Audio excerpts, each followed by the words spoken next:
كنت فاكرة إني كل ما أدي أكتر الناس هتحبني أكتر، فكنت بدي من قلبي وأسامح من قلبي وأعدي حقوقي وأقول معلش، أصل اللي بينا غالي. لحد ما صحيت في مرة واكتشفت إني عاملة في حياتي عرض: اشتري واحد وخد التاني مجانا. أدي حب فاخد تجاهل، أدي اهتمام فاخد غياب، أدي فرصة أخد استسهال، وأتنازل عن حقي فيفتكروا إن الحق ده أصلا مش موجود. بس المرة دي ما زعلتش. تصدقوا؟ فهمت إن في حاجات لما بتكبر بتقلل قيمتها، وإن الإنسان لما يفضل يدي نفسه لحد مش شايفه بيجي يوم ويفهم إن المشكلة ما كانتش في حبه، المشكلة إنه كان حاطط قلبه في المكان الغلط.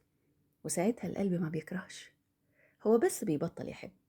وساعتها الشخص اللي كان واخد مساحة كبيرة في قلبه بيبقى شخص عادي جدا، لا بجري وراه ولا بستناه ولا حتى مستنية منه اعتذار. تبقى قادر تتمنى له الخير من غير ما ترجع له، ودي يمكن أقسى لحظة في الحكاية كلها، لأنك وقتها ما بقيتش محتاج تثبت له إنه خسرك، أنت بس بطلت تحس إنك خسرته.